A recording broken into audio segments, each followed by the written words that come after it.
우리의 유익을 위하여 그의 거룩하심에 참여케 하시느니라. 아멘.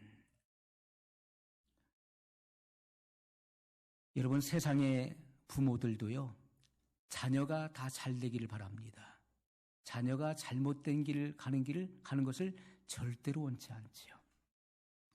자녀가 잘못된 길에 서 있었을 때 부모는 자녀들을 징계하게 됩니다. 그 징계의 이유가 무엇인가요? 내가 정신을 차리고 똑바로 살아라. 그래서 이 세상 가운데서 훌륭한 국민으로, 시민으로 다른 사람들에게 영향을 미치는 그런 바른 삶을 살도록 징계하는 것이죠. 그것은 육신의 부모라도 자녀들의 그런 성공과 또 잘 되는 것을 바라기 때문에 잠시 징계한다는 것입니다.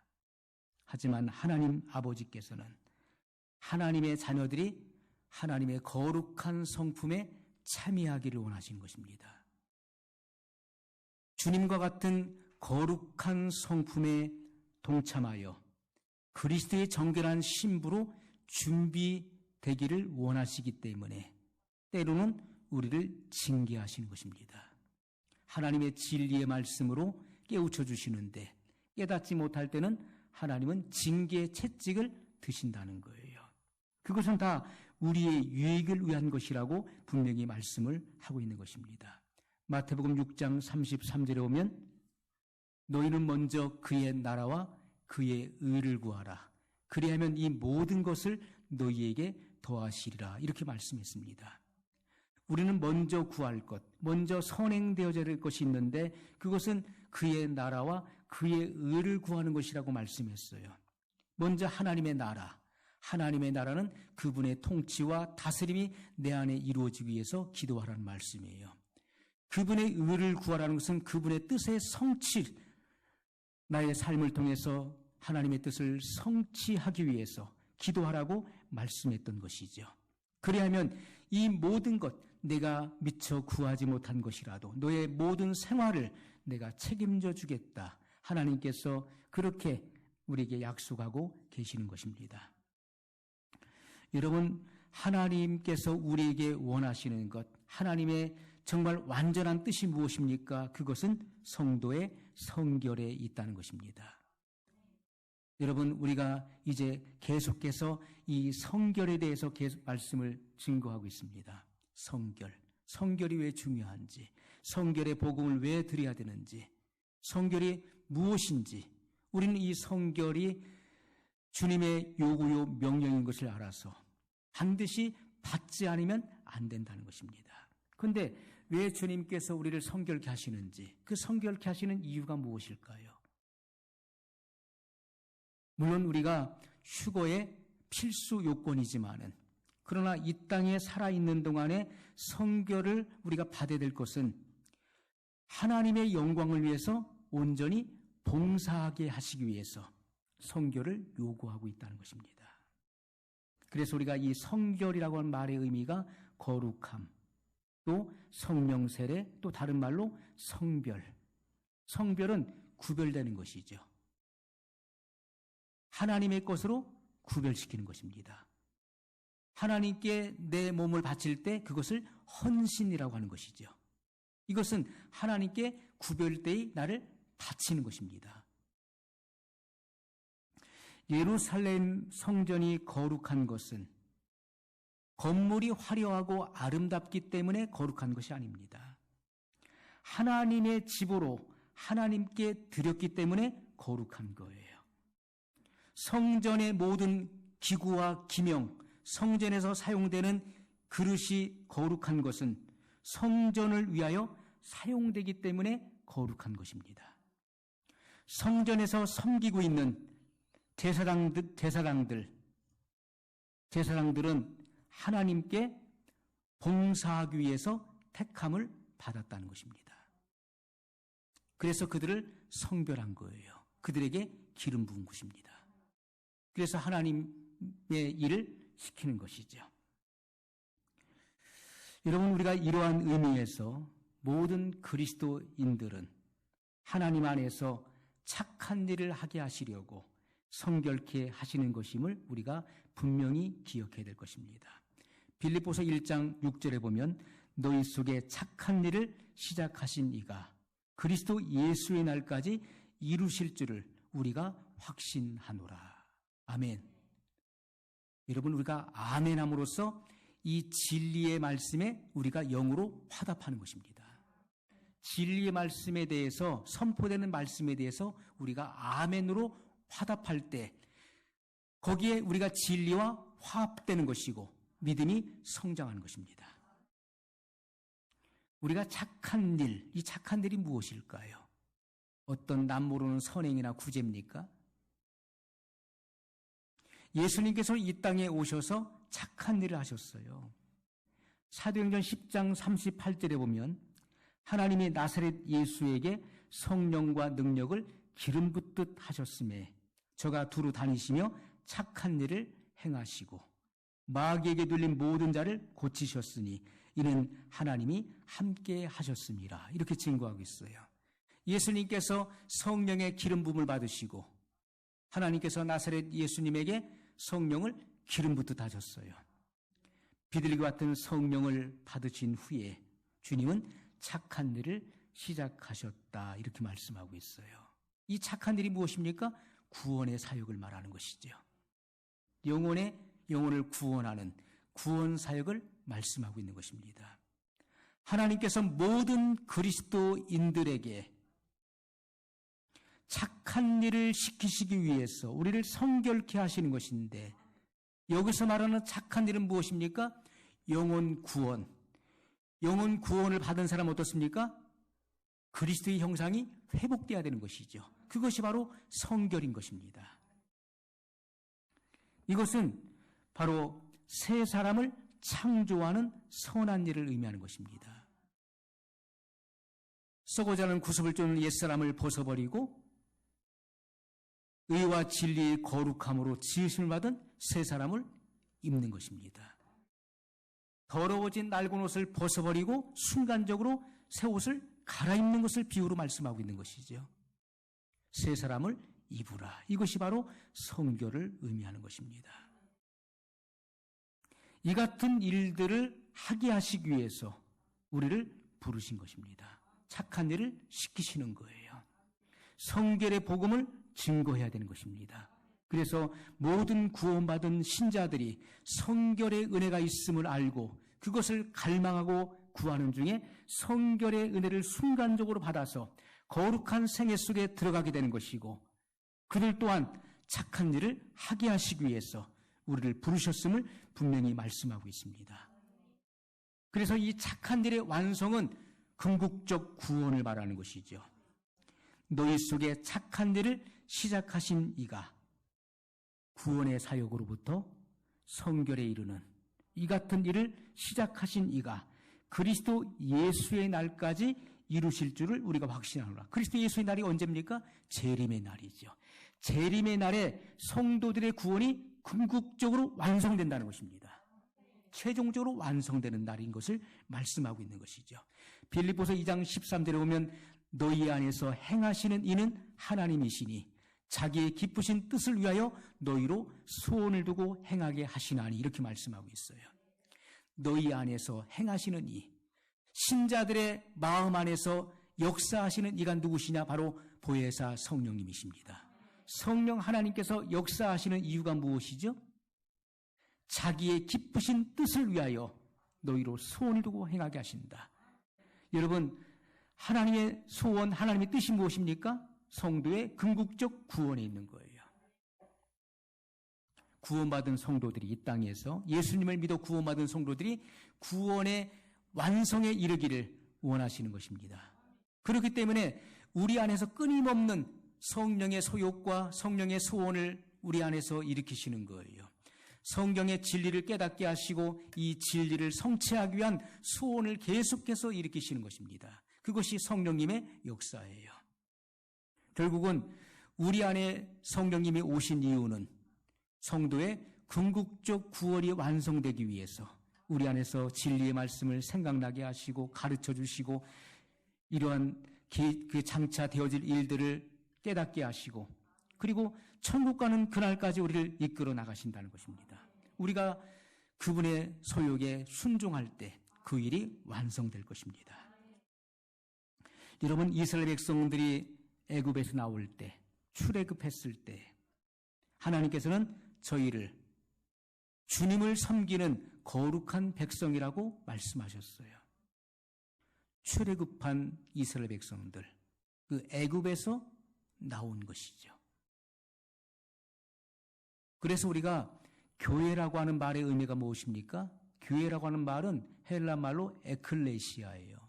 에크는 밖으로부터, 세상으로부터, 레시아는 불렀다. 죄악 세상에서, 마귀의 속박에서 우리를 불러내신 거예요. 그게 교회입니다. 교회는 믿는 무리들의 모임을 의미하는 거예요. 그래서 이러한 건물이 없더라도 믿는 자의 모임을 가리켜서 교회라고 부를 수 있는 것입니다. 교회예요. 그러나 우리가 믿는 무리들이 이곳에 이 장소 속에 모여 있기 때문에 이곳은 거룩한 장소가 되는 거예요. 구별된 장소가 되는 것이죠. 이곳에는 하나님의 임재가 있는 것이고 하나님의 영광이 이곳에 임해 있는 것입니다. 그래서 소중한 거예요.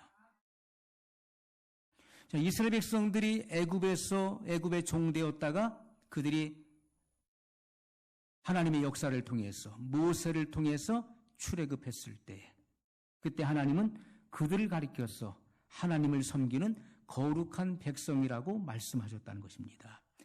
출애굽기 7장 16절에 보면 하나님께서 모세를 소명하시고 그를 애굽으로 보내십니다. 애굽 바로 왕에게 보내시는 거예요. 그래서 모세가 바로 왕 앞에 섰습니다. 하숫가에서 그를 만나서 그에게 이제 하나님께서 주신 말씀을 선포하는 내용이 나옵니다. 그에게 이르기를, 그가 누굽니까? 바로 왕이죠. 모세가 바로에게 말하는 거예요. 그에게 이르기를, 히브리 사람의 하나님 여호와께서 나를 왕에게 보내어 이르시되 내 백성을 보내라. 그들이 광야에서 나를 섬길 것이니라 하였으나 이제까지 내가 듣지 아니하도다. 내 백성을 보내라. 그들이 광야에서 나를 섬길 것이니라. 섬긴다는 것은 뭘 말합니까? 예배를 말하는 것입니다. 예배는 서비스예요. 예배라고 하는 말을 다른 말 영어로 서비스라고도 표현하는 것입니다. 우리가 채플이라고도 하고요. 또 여러 가지의 그런 단어를 쓰는데 또 이 예배라고 하는 말의 의미는 엎드려 절하는 것입니다. 최상의 존재에게 최고의 서비스를 하는 것이 바로 예배인 것입니다. 서비스는 봉사를 의미하는 것이잖아요. 그러면 우리 성도들이 살아계신 하나님께 최고의 봉사, 최선의 봉사가 무엇입니까? 그것은 예배행위에 있다는 것입니다. 예배행위. 마귀가 가장 싫어하는 것이 무엇일까요? 그것은 믿는 신자들이 하나님께 예배하는 것을 가장 싫어하는 것입니다. 바로 왕이 이스라엘 백성들을 광야로 보내지 않는 거예요. 왜요? 하나님께 예배하지 못하게 하기 위해서. 하나님의 백성들은 하나님께 예배하는 것이 의무인 것입니다. 의무요 책임인 것이고 마땅히 해야 될 도리인 것입니다. 그런데 그 같은 행위를 하지 못하게 막고 있는 자가 있는데 그것이 바로 왕이에요. 이 세상 임금인 것이고 그 마귀의 통치 아래 있는 이 세상인 것입니다. 여러분, 예배가 왜 중요할까요? 예배. 지금 여러분 이 땅에서 예배의 자유를 제한시킵니다. 이 정부에서 지금 예배의 자유를 방역법이라고 하는 그런 이유를 가지고 그것을 빌미로 예배를 방해하고 있어요. 엄중한 잣대를 갖다 댑니다. 불공평한 잣대를 갖다 대는 거예요. 왜요? 살아계신 하나님께 예배하는 것이 얼마나 중요한 일인 것을 알기 때문에 그런 것입니다. 모든 신자들은 예배를 통해서 영적인 활력을 얻는 것입니다. 예배를 드려야 영이 소생되는 것입니다. 하나님과 호흡하는 것입니다. 살아계신 하나님의 임재를 느끼고 그분의 임재 속에 들어가는 것이고 그분의 말씀을 받는 것이고 그 말씀을 우리가 받아야만 그 말씀대로 행할 수 있는 그러한 능력이 우리에게서 발휘되는 것입니다. 예배를 통해서 영이 회복되고 영이 활력을 얻고 그리고 기도할 힘을 얻게 되는 것이고 하나님께 봉사하게 되는 것이고 사랑을 실천하게 되는 것이죠. 예배를 등한히 하고 예배 안 하는 사람, 예배를 무시하는 사람이 여러분 영이 성장하는 거 보셨습니까? 절대로 성장할 수 없는 거예요. 그 영은 피폐해질 수밖에 없는 것입니다. 하나님께 예배하는 것을 최우선으로 두지 않는 사람은요, 그 영혼이 피폐해질 수밖에 없는 것입니다. 예배는 가장 중요한 것이고 가장 위대한 것입니다. 그러므로 모든 봉사와 섬김 그리고 기도, 사랑의 행위, 그것의 근본적인 바탕은 바로 예배의 행위에 있다는 것이죠. 그렇기 때문에 정부는 이것을 방해하고 막는 것입니다. 그들이 세상에 속해 있기 때문에 영적인 사안에 대해서 이러한 것들을 반대하는 것입니다. 그러나 주님은 분명히 말씀하시기를 내 백성을 보내라. 그들이 광야에서 나를 섬길 것이니라. 나에게 예배할 것이니라. 이렇게 말씀하셨어요. 이제까지 내가 듣지 아니하도다. 하나님 말씀을 거스리고 끝까지 하나님께 도전을 하게 되면 하나님께서 심판하시는 것입니다. 하나님 말씀을 대적하고 하나님을 대적하여 살아남은 자는 아무도 없었어요. 그것이 국가이든 그것이 어느 단체이든 어느 개인이든 권력을 쥐고 있는 자든 하나님 앞에서 그들은 패했습니다. 하나님 반드시 심판하신다는 거예요. 그 위험 수위를 넘어서서는 안 되는 것입니다. 하나님께서 정하신 그 한계가 있는데 그 정도를 넘어서게 되면 하나님의 심판이 임하게 되어 있는 것이죠.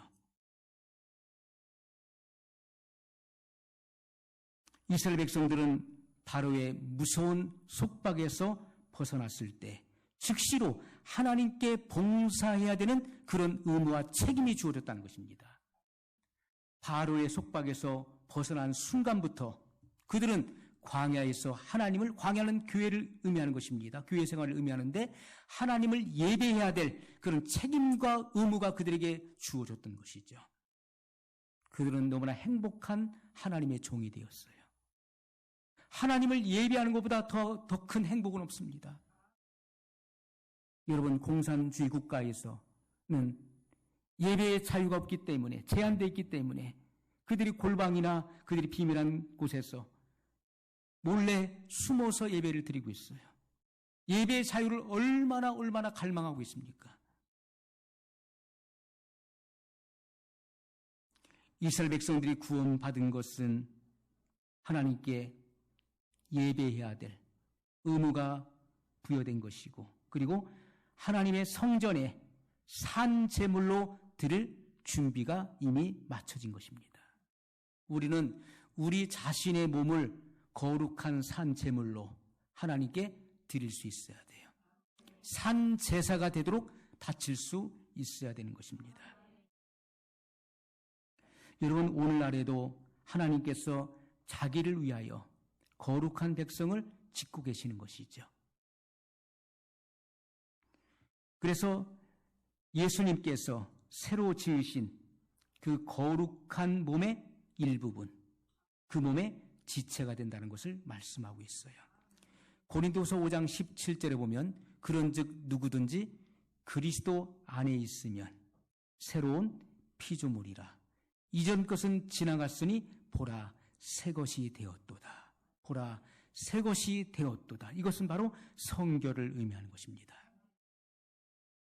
주님께서 우리를 새롭게 짓기를 원하시는 거예요. 새로운 창조물로 우리를 지으시는데 그것이 바로 성결한 새 사람을 의미하는 것입니다. 죄의 본성이 없어진 주님을 닮은 거룩한 새 사람을 보라고 말씀하고 있는 것입니다. 여러분, 부분적 성결인 중생에서 우린 중생의 완성인 완전한 성결로 나가야 되는 것이죠. 디도서 2장 14절에 보면 그가 우리를 대신하여 자신을 주심은, 예수님께서 우리의 죄를 대속하셨죠. 우리의 그 죄가 예수님에게로 전가되었어요.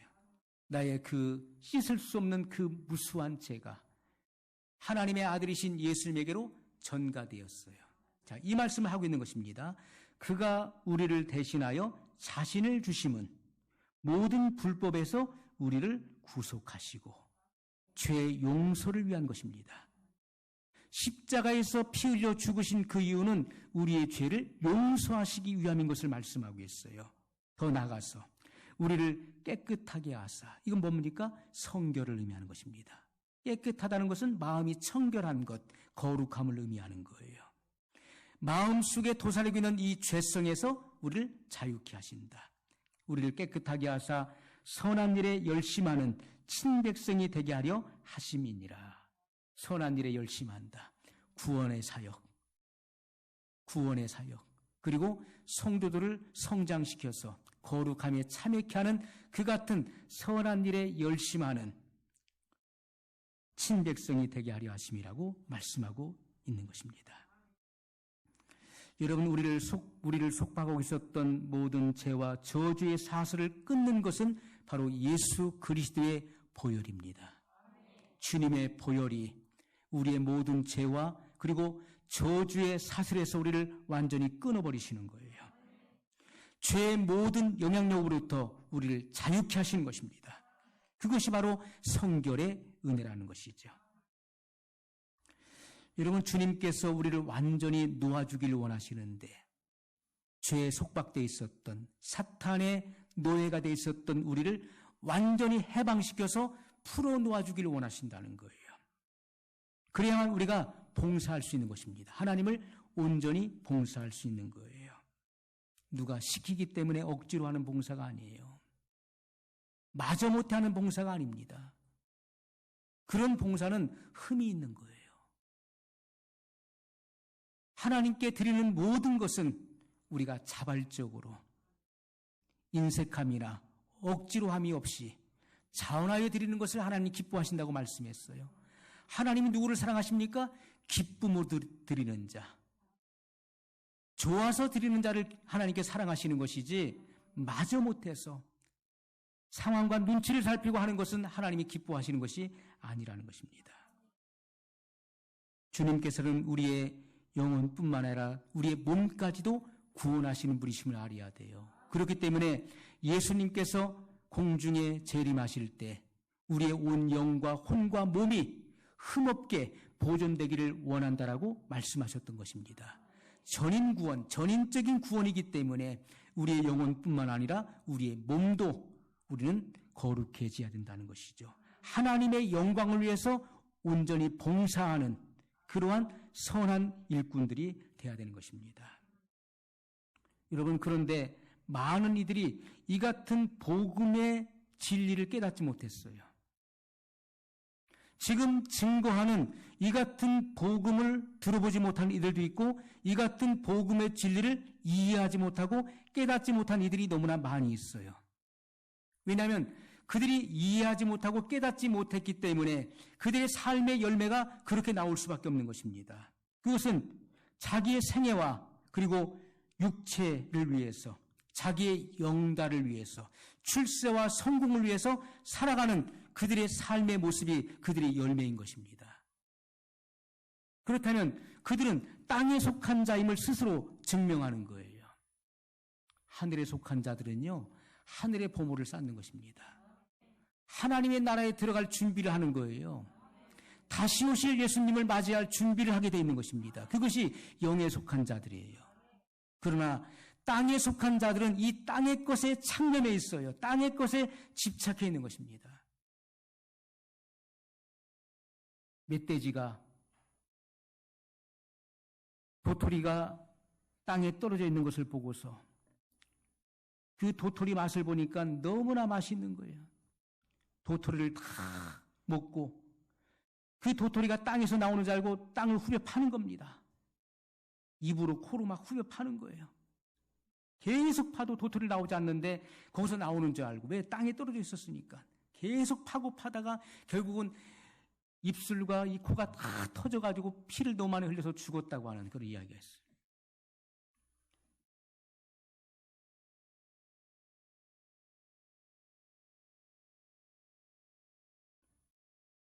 나무에서 떨어지는 것이죠. 위에서 떨어지는 거예요. 여러분, 오늘날 우리가 하나님의 나라 영광을 바라봐야 되는데 많은 이들이 땅의 것에 집착하고 있다는 것이죠. 주님께서 우리를 완전히 자유케 하셔야만 우리가 주님을 위해서 완전한 봉사를 할 수 있기 때문에 우리를 자범죄와 원죄로부터 완전히 자유케 하시기를 원하신다는 것입니다.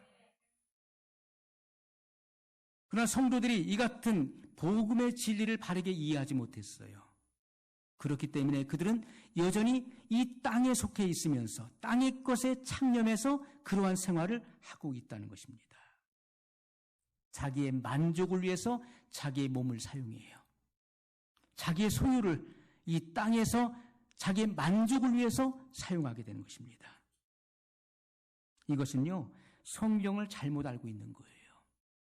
그래서 하나님께서 사랑하시는 자들은 이 같은 진리의 말씀을 주어서 깨닫지 못할 때는 그들을 징계하신다는 것을 알아야 되는 것입니다. 성도의 유익을 위해서 주님은 징계하신다고 말씀하고 있어요. 자, 무엇으로 징계할까요? 그것은 질병으로 징계한다는 것입니다. 여러분, 우리가 욥기서를 보게 되면 하나님께서 그 마귀가, 사단이 하나님께 욥을 참소하죠. 하나님께서 욥을 칭찬하실 때 사단이 그 욥을 참소하는 내용이 나옵니다. 그러면서 욥이 하나님을 이같이 섬기고 이렇게 하나님을 받드는 것은 다 그 이유가 있는 것이 아니겠습니까? 하나님께서 그의 모든 그 재산을 산으로 두르시지 않았습니까?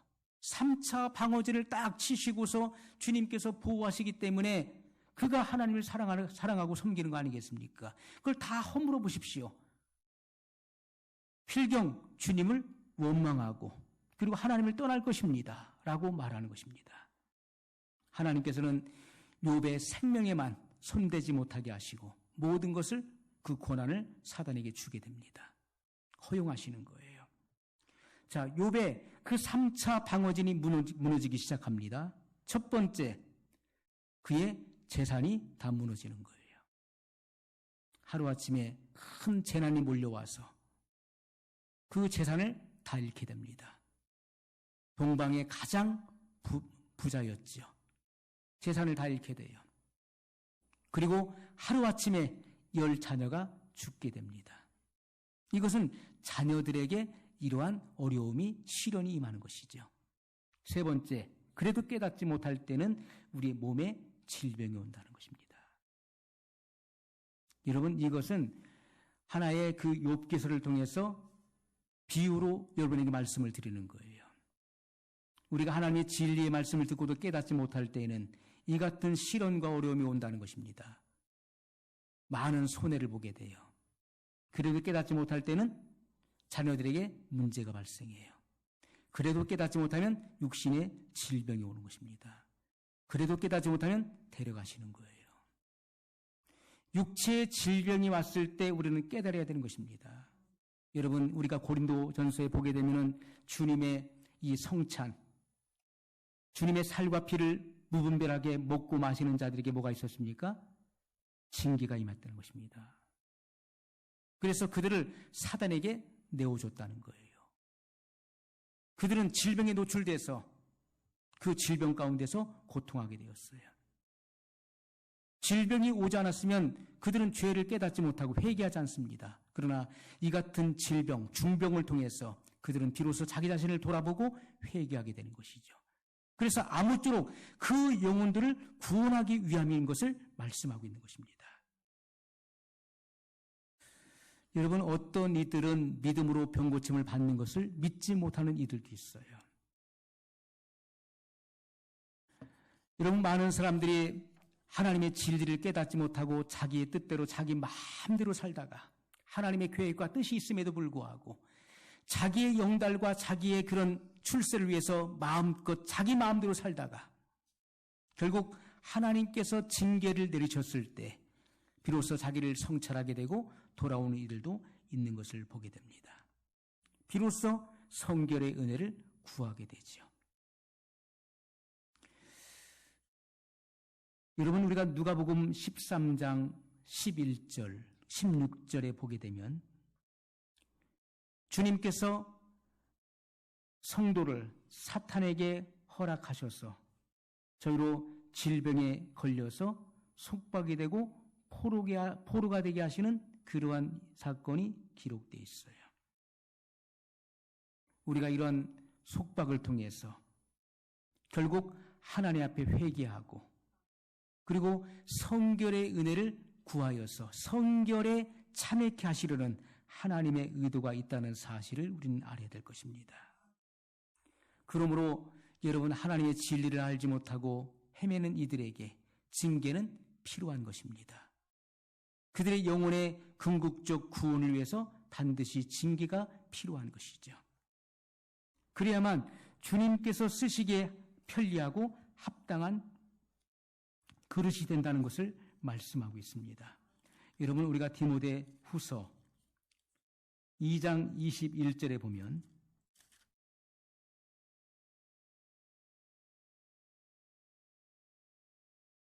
(20절부터) 큰 집에는 금과 은의 그릇이 있을 뿐 아니요 나무와 질그릇도 있어 귀에 쓰는 것도 있고 천이 쓰는 것도 있나니.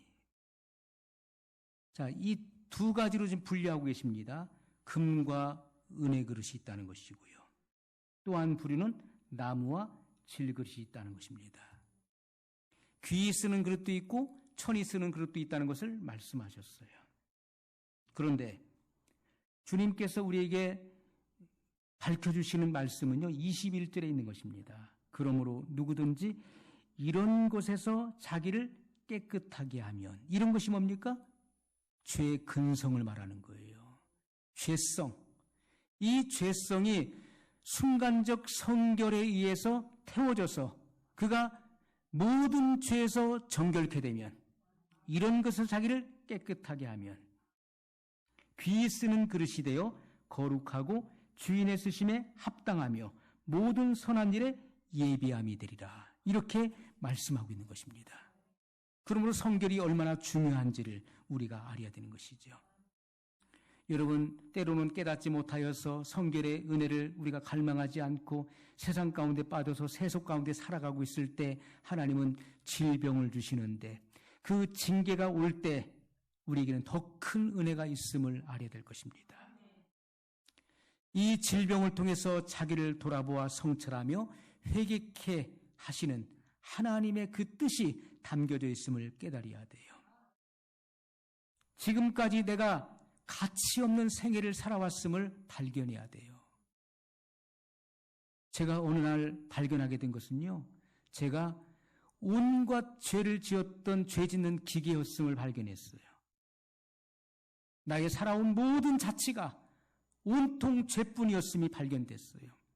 그래서 그 죄를 성령께서 비춰주시고 깨닫게 했을 때 저는 2시간 이상을 통곡했고 기도했는데 그것도 주변에서 말려서 기도가 그친 것이지요. 아마 밤새도록 기도했을 것입니다. 지금까지 내가 살아왔었던 모든 발자취가 가치 없는 생애였음이 발견돼야 돼요. 하나님께서 나에게 요구하셨던 그 성결한 생애와는 정반대의 삶을 살아왔음을 우리가 발견해야 돼요. 죄를 자복하게 하시고 그리고 권하여 헌신케 하시는, 그래서 나의 온 마음과 나의 전 생애를 바치게 하시는 그러한 하나님의 의도가 숨어 있음을 우리는 반드시 발견해야 되는 것입니다. 징계를 통해서 우리는 하나님과 나와의 관계를 다시 생각해 보게 되는 것입니다. 하나님과 나의 관계가 바로 바르게 되어 있는가? 하나님과의 관계가 어긋나면 모든 것이 다 무너지는 것입니다. 그래서 징계를 통해서 하나님은 하나님과 사람 사이의 그 관계를 가르치시는 거예요. 또 사람과 사람 사이에 어긋나 있는 그 관계를 바르게 하시기 위해서 징계를 내리시는 것입니다. 그 간격을 낸 것이 도대체 그 원인이 무엇인지를 우리로 하여금 깨닫게 하시는 것이죠. 사람이 여러분 건강할 때는 생각지 못해요. 그러나 중병에 걸려서 아무것도 할 수 없을 때, 그때는 얼마나 시간이 길게 느껴집니까? 별의별 생각을 다 하게 되는 거예요. 나의 지금까지 살아온 모든 자취를 돌아보게 되는 것입니다. 내가 어떤 사람인지, 내가 무엇을 하며 살아왔는지, 내가 하나님과의 관계를 어떻게 하며 살아왔는지, 대인관계는 어떻게 하며 살아왔는지를 다 생각하게 되는 것이죠. 그렇기 때문에 고난당하는 것이 우리에게 위기라고 말씀하고 있는 것입니다. 고난당하기 전에는 내가 죽게 대하여 귀로 듣기만 하였었더니 이제는 주님을 두루 배움나이다. 고난당하기 전에는 내가 그릇 행하였더니 이제는 주의 율례를 지키나이다. 이렇게 고백하고 있는 것입니다. 그러므로 모든 것이 우리에게 유익한 거예요. 내가 주님의 진리를 깨닫지 못하고 어긋나는 길을 갈 때는 하나님은 그 사랑하는 자녀들에게 반드시 징계를 주시는 것입니다. 징계가 없어서 좋아할 것이 아닙니다. 징계가 없는 사람은 사생자예요. 하나님께서 버린 사람입니다. 하나님께서 버렸기 때문에 그러한 아무런 일도 발생하지 않는 것입니다. 그러나 사랑하는 자들은 주님이 징계하신다는 사실을 깨달아야 돼요. 그러한 채찍이 올 때 우리는 우리 자신을 성찰하고 하나님께로 반드시 돌아와야 되는 것입니다. 나에게 성결이 결핍되어 있는 것도 알게 하시는 거예요. 결국 징계의 목적은 성결에 참여케 하시기 위해서 징계하신다는 것을 우리가 알아야 되는 것입니다. 지금은 너무나 시간이 부족합니다. 시간이 너무나 짧아요. 우리는 이 같은 우리 자신의 모습을 하나님의 진리의 빛으로 조명해 봐야 되는 것입니다.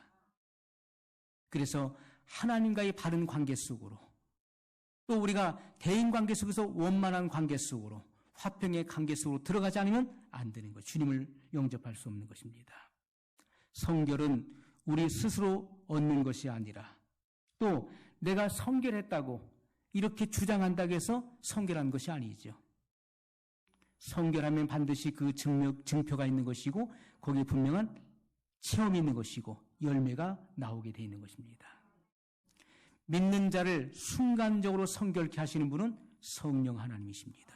성령이 임하셔야 되는 거예요.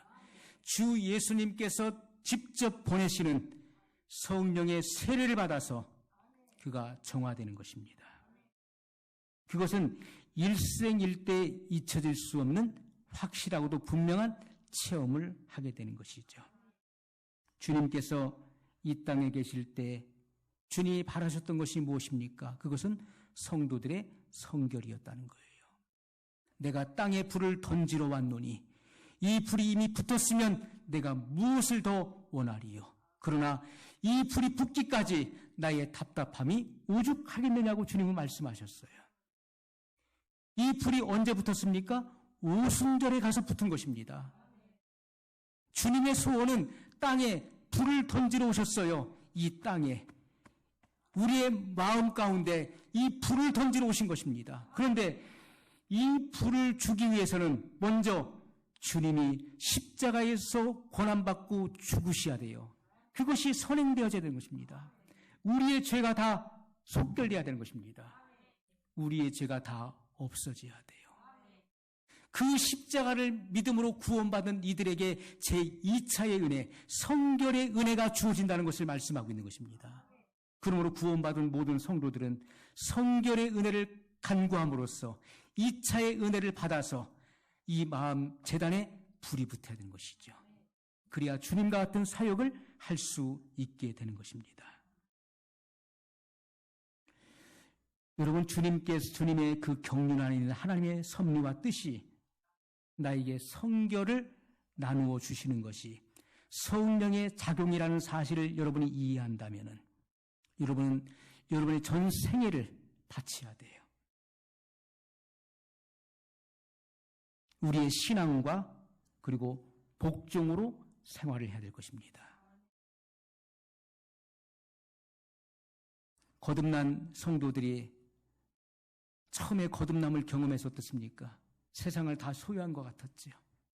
저도 그랬습니다. 세상과 나는 간 곳 없었어요.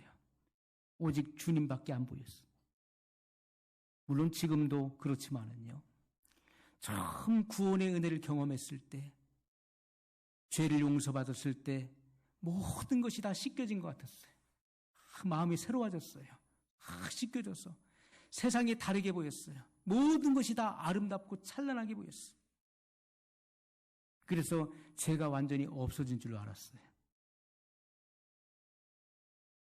왜요? 우리가 이 거듭남의 사건은요, 우리가 어둠에서 빛으로 나오는 사건이잖아요. 사망에서 생명으로 옮겨진 거예요.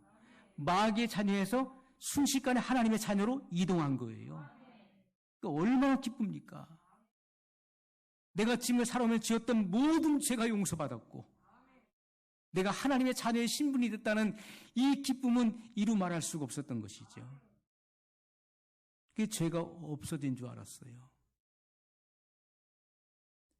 은혜 받고 와서 집에 와보니까 집이 엉망이 된 거, 엉망인 것을 보고서 이 속에서 마음의 원망과 불평이 꿈틀거리며 올라오는 것을 발견하게 됐어요. 얼마 못 가서 그 받았던 은혜가요, 완전히 죄가 없어진 줄 알았는데 그것이 아니라 이 속에서 죄성이 남아있어서 그것이 올라오는 것을 봤다는 거예요. 저도. 이것은요, 죄가 다만 정지되어 있었던 것이죠. 그 받은 바 은혜가 너무 컸기 때문에 그 죄가 정지되어 있었던 거예요. 그 죄가 멸망한 것이 아닌 것을 비로소 깨닫게 된 것이죠. 여러분, 우리가 거듭난 상태에서는요, 이 같은 경험을 모든 신자들이 다 하는 것입니다. 안 그렇습니까? 그러나 성결의 은혜를 받았을 때는 그것이 없어지는 거예요. 보복할 마음이 없어지는 것입니다. 나에게 해를 끼친 사람을, 나를 핍박하는 사람을 내가 해할 마음이 없는 거예요. 그래서 예수님께서는 십자가에 달려 고통받으실 때 인류의 죄를 다 담당하는 그런 하나님의 무서운 진노를 받는 그 순간에 사람들은 예수님을 향해 손가락질하면서 모욕하고 침을 뱉고 조롱할 때 예수님은 용서의 기도를 드리셨던 것이죠. 스데반 집사가 돌에 맞아 죽어가는 그 순간에도 자기를 돌로 치는, 핍박하는 그들을 위해서 기도하는 내용이 나오고 있습니다. 저들의 죄를 사하여 주옵소서. 저들이 하는 일을 알지 못합니다. 이것은 그가 성결의 은혜를 받았음을 증명하고 있는 것이죠. 성결의 단계에서 그 같은 마음이 이루어지는 것입니다. 화평함과 거룩함을 쫓으라. 이것이 없이는 아무도 주를 보지 못하리라. 다시 오시는 예수님을 만나뵐 수 없다라고 단언하셨어요. 여러분, 그렇기 때문에 성결이 이렇게 중요한 것입니다. 우리가 은혜를 받으면요, 순간 죄가 정지되어 있는 것을 느끼게 돼요. 죄가 작동하죠. 왜? 받은 바 은혜가 너무 커서 그 은혜를 자랑하고 그 은혜 속에 내가 빠져있기 때문에. 그러나 어떤 다른 사건과 다른 환경이 나에게 몰아닥칠 때 내 속에서 다시 죄성이 발동하는 것을 발견하게 된다는 것이죠. 그렇기 때문에 우리는 이 같은 우리 속에 있는 죄성을 없이 하는, 완전히 멸망시켜버리는 그러한 성결의 은혜를 갈망하고 사모해야 된다는 것입니다. 그래야만 주님께 흠이 없는 완전한 봉사를 할 수 있게 된다는 것이죠. 그러면 어떤 이들은 나는 아직 성결의 은혜를 받지 못했기 때문에, 나는 부분적인 그런 성결이기 때문에 내가 봉사하면 흠이 있겠네라고 생각하는 분이 있을 거예요. 그래서 봉사를 그만두시면 안 되는 것입니다.